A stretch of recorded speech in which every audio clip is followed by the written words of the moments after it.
I'm Bob Hallmark, and I'm in Holly Lake Ranch today. If you look over my shoulder, you probably know what I'm going to reference here. Look at all this wonderful memorabilia here. Now, all of this is the collection of the man who we're just about to meet right now, a man who's kind of on a mission to take his personal museum and take it on the road into a rolling museum and educate people about not only our military's history, but those personal stories of people who've served in the Army, Navy, Air Corps, and Marine Corps. And he's also going to distribute them. And this is a lot of information, but it's also an education when you get a chance to come out and see it. And we're going to join the owner-operator now of this museum. This is Bob Dymek. And now, Bob, you're originally from Chicago, is that right? That's correct. Okay. Yes. All right. So our East Texas listeners will pick that up right away. So I just wanted to get that part of it out of the way. Okay. But you're an East Texan now. And Right. now tell me a little bit about this.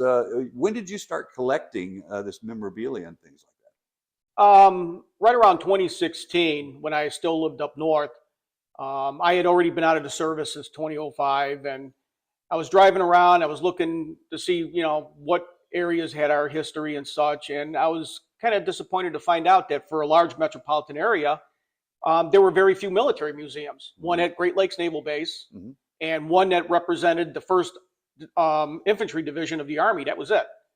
So I thought, well, what can I do? I was still working full time. I couldn't afford a brick and mortar with the costs that are involved with that. So doing some research, I found that mobile military museums are out there.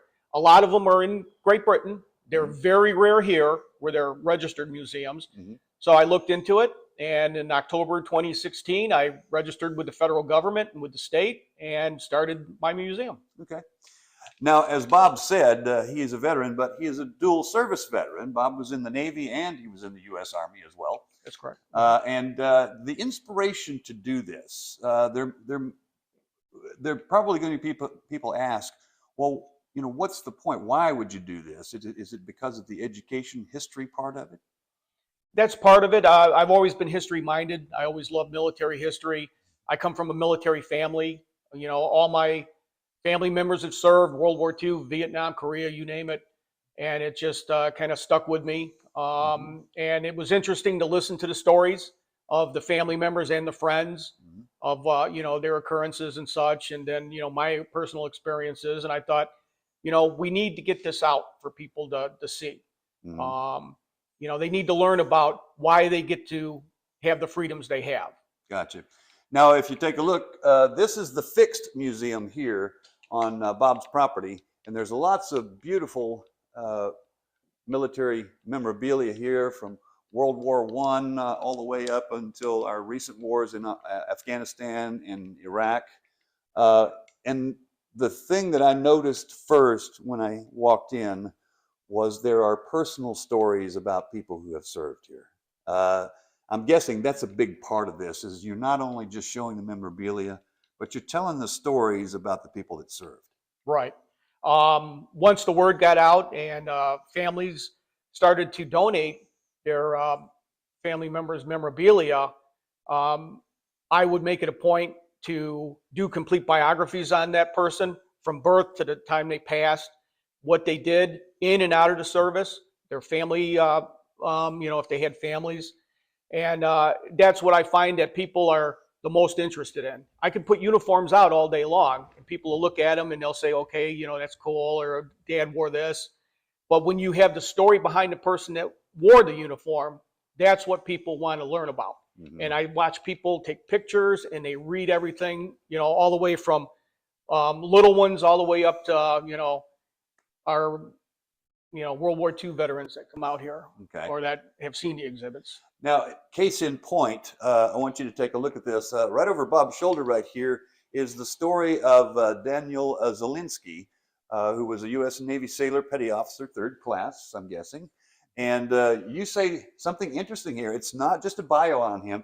You have personal letters from him. You say you pretty much have everyone he ever wrote. Is that right? The family saved every letter that he wrote home and itemized it by month and year. And, it's just amazing that people are willing to donate such a complete collection of their family members' memorabilia, but they want their family to be recognized. They want their veterans to be recognized, and they want people to learn, about what they did in their times of service. Now, I'm guessing a large part of what we see in this, and I haven't seen the whole thing yet, is you get a sense of who the person was and what they were feeling at the time that they were in combat, in any campaign that they were in.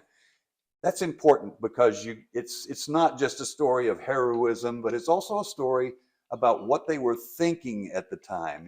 Am I going to get out of this? There's a certain amount, I'm sure, even fear among, servicemen about, is this going to happen? Is it my time? That sort of thing. You get those little stories there, I guess, that you pass on. And those are the ones that you don't read about. Right. Yeah, that's stuff that people don't really realize is, the experiences that they experience come out in the letters. I mean, some, of course, during the wars were censored for military intelligence, but it's, the later ones, the ones from Vietnam, which I do have some, it's interesting to read those, and they really express what they were feeling and experiencing there to their family members. Okay.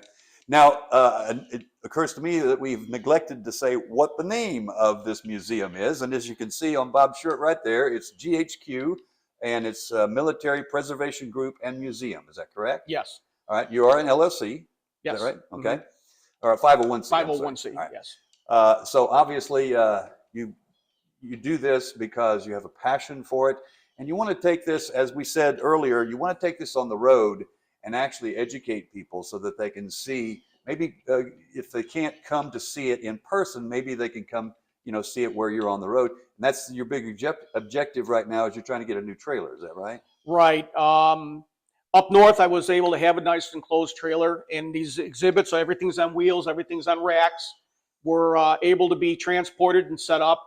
I've done from schools to churches to retirement communities, NASCAR, other museums, national cemeteries. I've been all over the place up there. Mm-hmm. When I made the trip down here, my trailer couldn't make it, so it put me static until I can raise the support to get another trailer. And of course, in these times, the costs are just pretty high. Mm-hmm. The sad thing is that, we need to get this out, because I know people love to see this. I've had some veterans here and such. I put this mainly together to try and get the support so that I can get back on the road to complete the mission that we began, and we can bring all of this history to the public.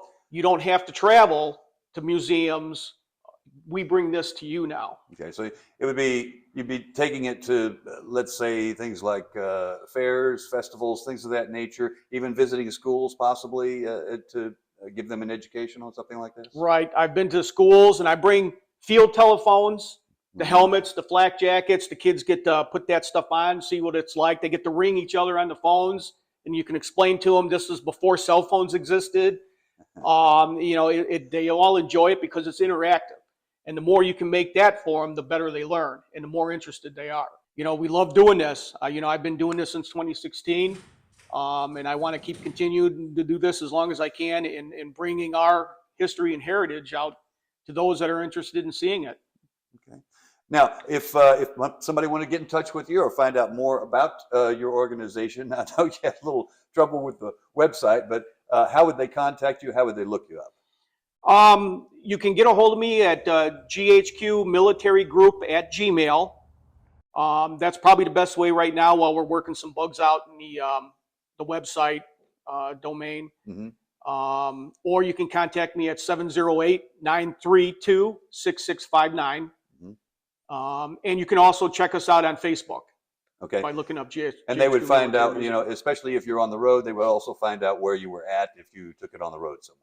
When I can get back on the road, we will definitely post what locations we're going to be in. Okay, gotcha. All right, Bob, thank you so much. I appreciate it. All right, and we will have much more on this story tonight on KLTV 7 News for KLTV Web Extra.